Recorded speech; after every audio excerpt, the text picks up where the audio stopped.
Hello, creatives.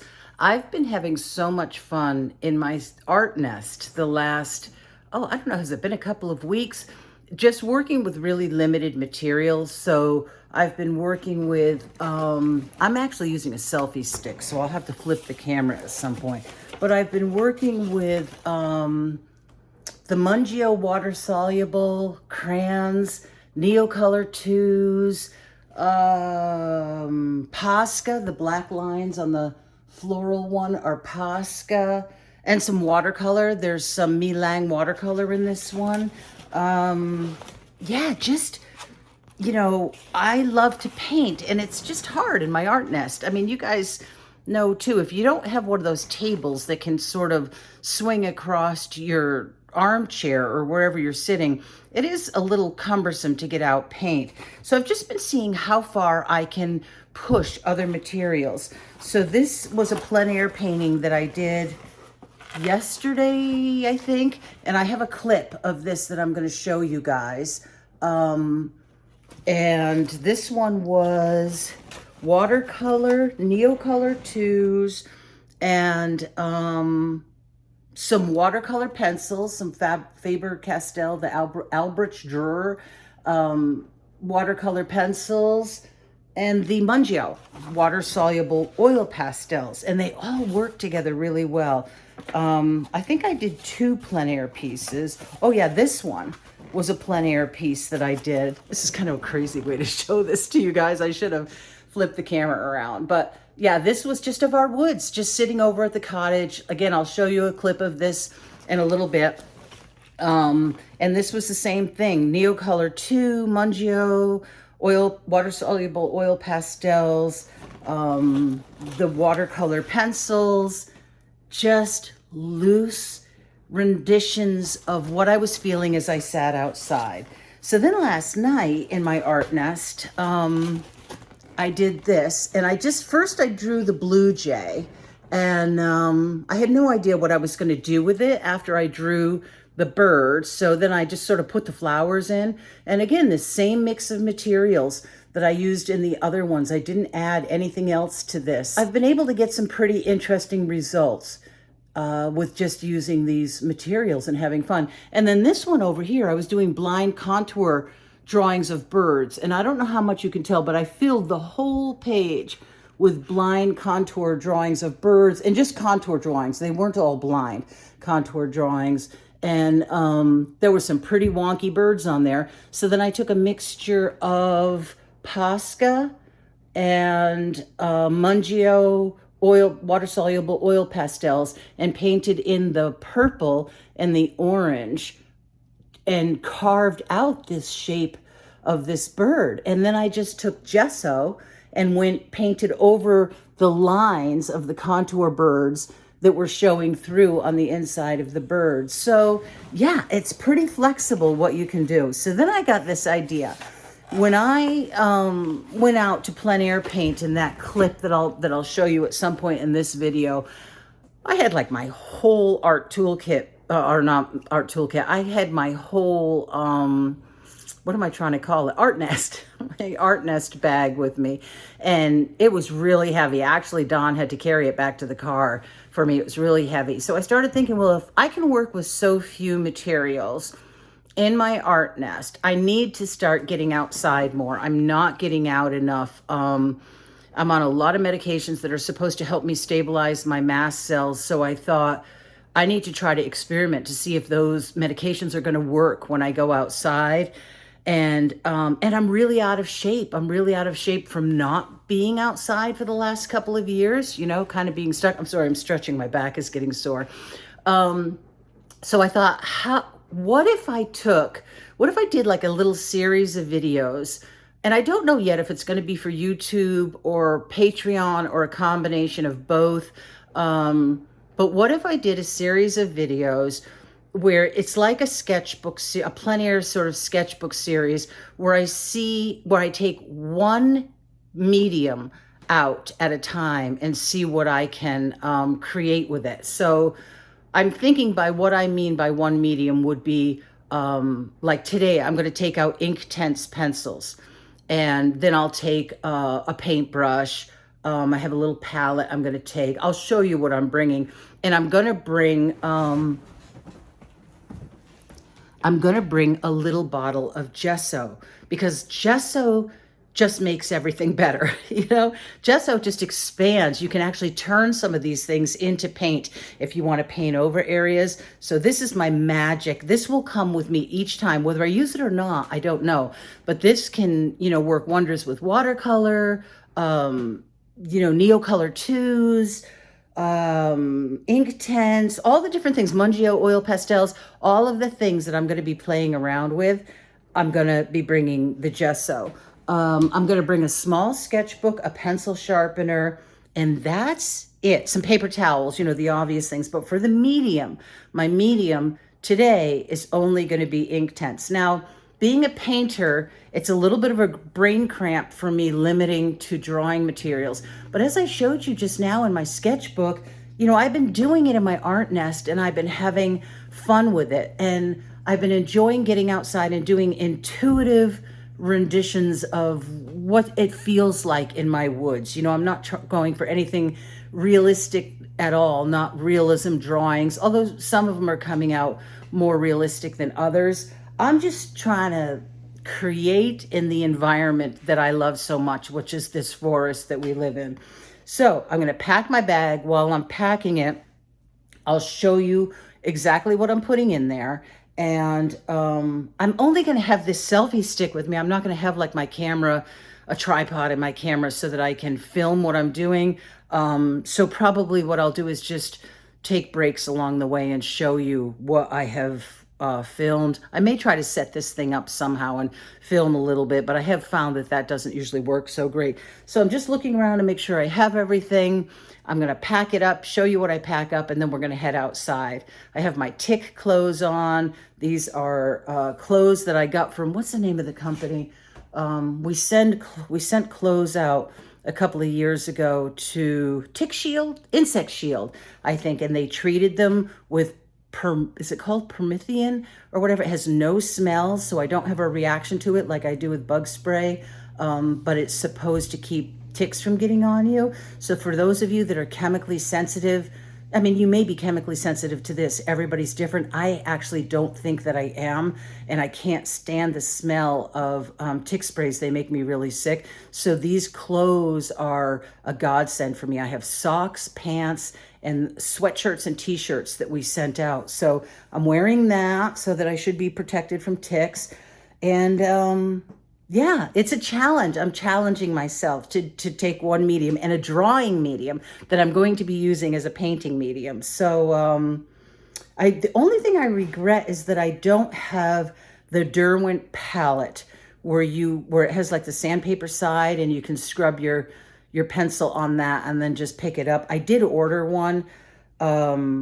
So that's going to be fun to have. I could take sandpaper, but it just wouldn't work the same way, not the way I'm wanting it to work. So I'm going to show you what I'm bringing out, and we'll head outside. I hope this ends up being a really fun and interesting video for you guys, because I'm really wanting to put out some fresh content for you guys, sort of springing into spring creatively and you know, focusing on my sketchbook. Okay, let's see what kind of trouble we can get into out there. Okay, so I'm gonna bring, what's in this baggie? A paintbrush, a couple of different size paintbrushes. Those are my physical therapy exercises. I'm not bringing those. Let's see, a couple of different sizes of paintbrushes, a pencil, a black ink marker. I think this is one that Paul Rubens sent me. Yeah, and that's it. That's all that's in there. So that is going to be going with me. I already showed you, oh, I have a little pencil sharpener down here. I should put that in that bag so it doesn't get lost. I got to do that. And then my Inktense. Now I could easily condense these Inktense down by bringing fewer and putting them in a smaller container, but I already have them all divided in these containers. I'll put a link to these below the video. I love these containers, and I love having things divided by color families. So I'm going to leave them in this. I think it'll just be easier. I have them in this little thing just to make them easier to set into my bag. got a little sketchbook, the gesso, and this little palette I'm gonna bring with me. And that's it. That's all I'm gonna bring. So this looks like a lot because I have them all in these separate containers. You could easily condense that down more, but like I said, I think it'll just be easier for me to have them in the different containers. But this is it. Oops. That is all I'm bringing. So let's see how I make out with it. I'm gonna pop these in my bag. And and paper towels. Yes, I'm gonna bring some paper towels. And I'll bring my selfie stick. This thing just doesn't work that great for filming outside unless you have like a table you can set it on, but I'll bring it. And I think that's it. I don't know if I want, maybe I'll bring a second sketchbook just to have another kind of sketchbook. And then that's it. That's all I'm gonna bring. It is super light compared to what I used to bring. This was one of the galleries that I used to have my work in. They're in Montpelier, Vermont. Give them a shout out, Artisan's Hand. You should look them up. It's a gorgeous artisan's gallery. But, oh, I don't want to forget this. I want to bring my brushes. And that's it. I'll see you outside. It's definitely feeling like spring. The pussy willows are out. These things are so gorgeous. I've always loved them ever since I was a kid. Those and cattails. Another sign of spring I just noticed, our daffodils are just starting to poke their heads up all through here, which is so cool. Okay, so I'm sitting on the wooden steps that lead down into our backyard, into the woods. I've got all my gear over here in this one container. I have a little planter here that just happened to be here that I was able to set up on. So yeah, I've got a comfy spot to sit on the stairs, which is nice because I was realizing that I would need to sit and I wasn't kind of knowing where I would sit. I love that I have a view of the stone wall. Everything is so compact. Again, forgive me with the selfie stick. I'm not that great with a selfie stick, but everything is compact. And right here, I think I'll be able to spread my Neocolor boxes out on this little planter, put my sketchbook in my lap. One thing I did forget to tell you I brought was this container of water. I always carry in and carry out my water wherever I go. Try to do that. Yeah, so I'll flip around and show you what I'm looking at. And then I'm just gonna sort of get out of my head and do some intuitive creating. And I've talked before in my videos about the difference between intuitive art and painting intuitively. And my goal today is to paint intuitively. So I will be looking at things and attempting to sort of paint them intuitively without a goal of achieving realism. Intuitive painting is when you actually approach the painting process through meditation and self-inquiry, and you don't have a goal, you don't have anything before you that you are painting. So it's a little chilly out, and I prefer that kind of weather. I don't do well. Most people with mast cell activation syndrome or mastocytosis don't do well in the heat. So I love that it's a little cold, a little nip in the air, and it's cloudy, which will be easier to paint in. The sun was really hard on my eyes yesterday. So I'll flip the camera around and show you my different options. And then I'm just gonna sort of pull from the colors, the shapes, the values around me, and put marks on paper. And I'll show you a little bit about what's drawing my eye. Doesn't necessarily mean that's what I'm gonna paint, but when I flip the camera around, I'll show you a little bit about what's pulling me in as far as colors, shapes, values, and then we'll see what shows up on the page. I have no idea. Okay, so I'm sitting on the steps. I've got my art supplies right next to me. And right off the bat, that little, I think it's a beech tree with the leaves that hang on all winter, those sort of always draw me. The color of those, the orangey, yellowish color, and just the fact that they hang on all winter. I kind of like that. I tend to throw things like that in. And of course the evergreens. We have so many evergreens around. pines and spruce. The stone wall. I mean, I love the stone walls. They're old sheep channels. There's actually 2 rows of stone walls. This one you can't see too well because it's kind of fallen in. But they used to move the sheep from the top of the hill down to the bottom lower pastures back in, 100 years ago. And yeah, there's just these colors, all of these colors in here. So I don't know if it'll come through in the video, but there's the reddish, brownish ochre colors of the leaves that are on the ground. There's a lot of the green mosses. See if I can zoom in on some of that. I love those green mosses, and they may be actually brighter in person than they're showing up. There's that stump with some more of the green moss on it. I love that actually a lot. I love the value shift between that bright green, almost neon in spots, and that very dark value of the stump. Yeah, and the same value shifts in the stone wall. All the gestural lines that growth is making that's come in after we logged that area. Just those bare branches, a lot of gestural marks, and the tree trunks going in all different directions. So there's so much. There's even some of those yellow fence standoffs on a tree down there from back when we had goats. All kinds of things to take. I mean, and even these red black raspberry bush things. I love that rich, deep red burgundy color. I have a feeling that's going to show up. We live on shaly ledge, so when they blew to do our foundation, it left all these pieces of shale. Yeah, so there's so much. All the little baby pines that are coming up. A lot of things for inspiration. And feel free to pause the video as I'm showing you all of this, and to use some of these images for your own inspiration to paint intuitively, or even paint more realistically. So I'm going to get my gear out and see what I can do. I'm just loving this whole area here. The way the land slopes down, those 2 trees. Yeah, there's a lot to love. The log pile in between the trees. So many things to love. One other thing I should mention is that I have not used these to actually paint with before.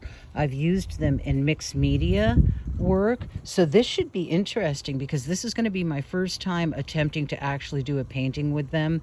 And the joy of it for me is the exploring and the experimentation.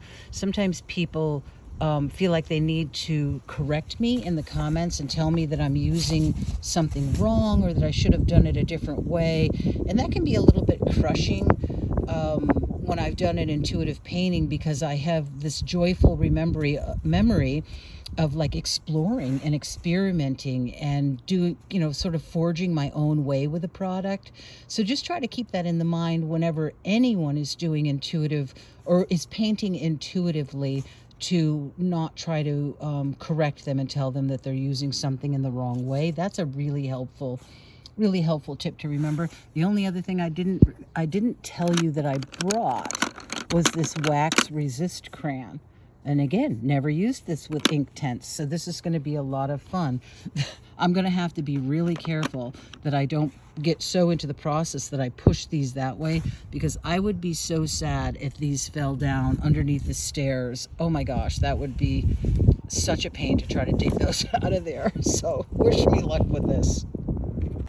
Just as an example with the stone wall and what I mean by working intuitively, and not trying to render something, is that I'm just taking, and I'm not familiar with these colors, so I could end up with some crazy colors on these. I don't know, but I'm just sort of allowing the pencil to move as it wants. I'm not really trying to, I'm being inspired by the stone wall, but I'm not trying to make stones per se. I'm just, if you can see, I'm holding the pencil way back here and just sort of moving it around. It's really hard to do this and film, work intuitively in film, but I kind of wanted to show you these beginning marks that I'm making. Just, allowing the pencil to flow in a way that feels like what the stone wall feels like to me.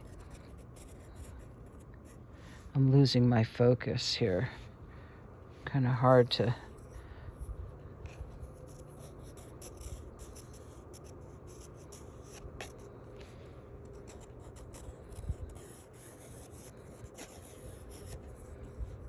And then I'm kind of thinking about how the ground is coming up the hill a little bit.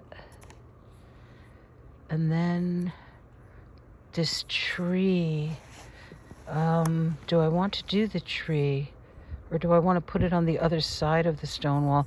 I think I'm going to put a tree over here on the other side of the stone wall.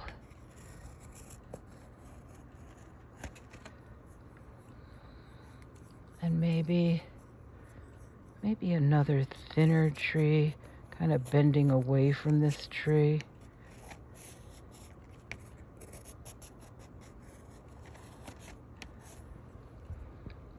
Not sure that any of this is really going to stay, because once I add water, I may wash it all out and do something else. Then I'm thinking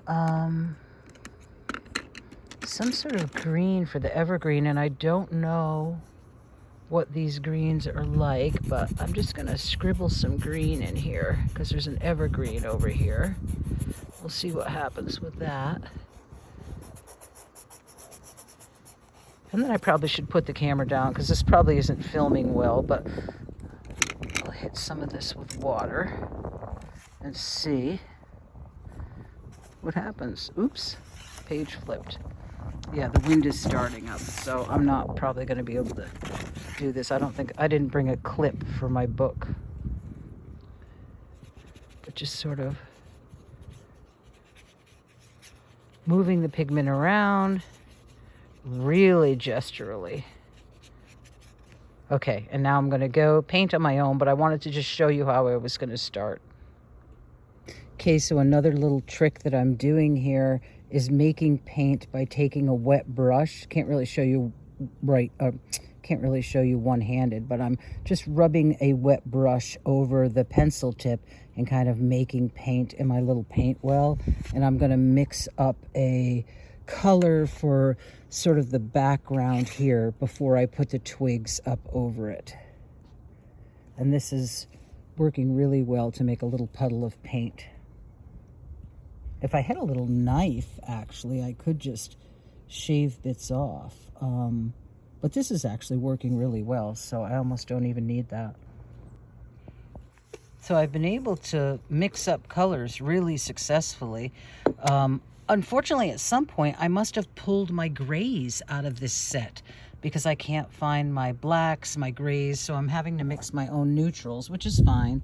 So I'm mixing some neutrals for the stone wall, and I'm kind of letting it wash into the background. Up above, right, I mixed a neutral color that I'm going to set these sort of twiggy things against, and I'll throw some evergreen colors in there. And then what I started doing was dipping the pencils into the water and then making marks with the pencil wet, which makes a looser, wider mark. And then you can either go in and spread it out with the brush or not. So that's been a fun way to use these. So you can, so far I've been, just drawing them on, wetting them with a brush, spreading them out, making watercolors out of them, and then brushing them on and diluting them with a lot of water to get lighter colors, dipping the point of my pencil in. Like I said, you could use little shavings from these to make more granular paint, more granulating paint. Tons of ways to use these. So versatile. I never even realized it before. They're one of the items that sat in my drawers, and I only really ever used them for mixed media. So a really fun material to use when you're trying to limit what you're taking out for plein air painting or drawing. This might end up being a really choppy video, but I want to keep stopping to show you the things that I'm discovering. So on this cold pressed watercolor paper, if you press really lightly with your pencil, you can use that texture on the paper as your advantage to just get a very light coating of the pencil down and then go back over. Like what I'm trying to get the feeling of right now is these distant pine trees that are way in the back there, and just that little bit of mark that gets laid down when you press really lightly on the cold pressed paper is not overpowering, and it kind of gives a really nice texture, because I want the red twigs to of the berries, the wild berries and stuff, to appear like they're in the foreground. Yeah, so many different ways I'm finding that you can use these to give, to get different effects. Really, really fun. And I haven't even mixed it with gesso yet. I actually don't think I'm probably going to, because I'm just enjoying using them this way so much. I'm loving how you can get blooms with them too. You can sort of get areas where you get a bloom in there for texture. So much you can do with these. It's really, really fun. Trying to think of what other techniques I might have used that I've forgotten to tell you about, because I've used them in so many different ways. But let me keep plugging away at this. I think I'm almost done. Look who came out to visit me. Hey, Bubba. Hi, babe. What you painting? The stone wall in the woods. I gotta show him what I'm painting. Okay, so I think I'm gonna call it done. Learned a lot. I used only the colored pencils until the very end. I did mix up a tiny bit of my gesso, just a tiny bit, with some of the leftover colored pencil colors in my palette.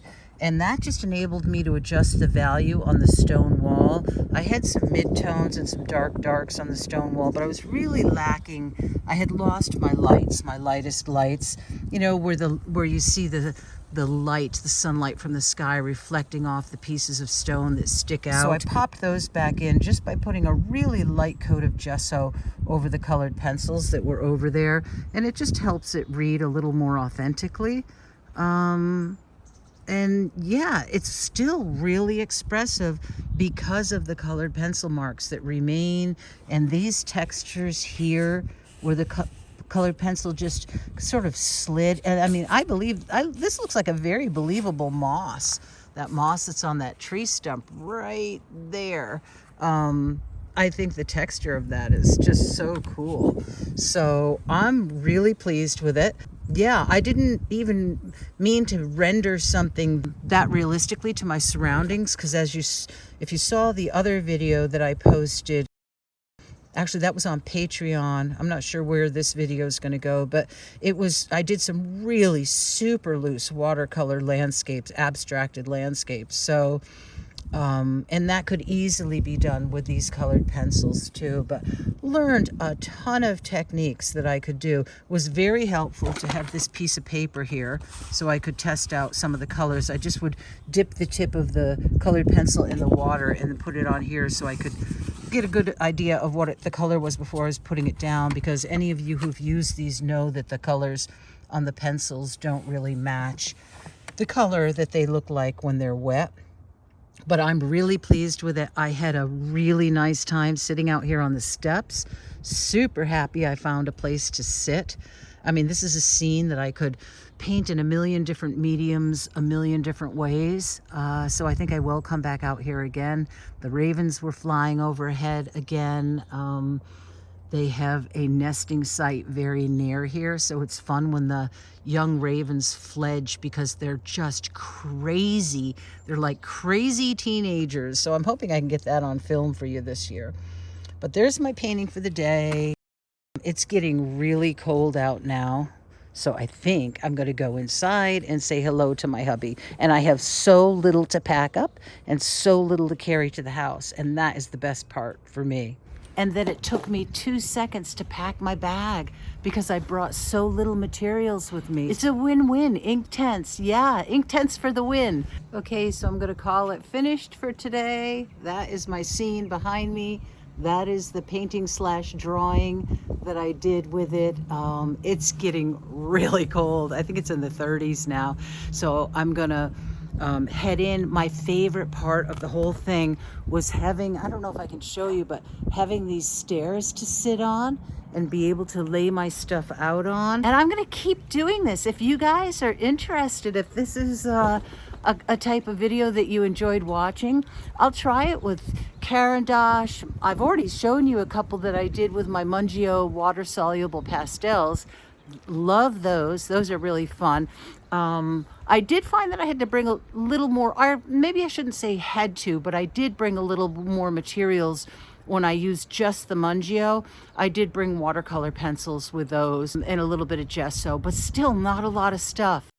Yeah, so I'll think of other things that I can try to experiment with my sketchbook outdoors, and I'll do some abstract work and maybe some more representational work. Hey guys, this is Future Linda here, and I just wanted to jump on because you saw what a hard time I was having figuring out what my colors looked like when I was using the Inktense in Plein.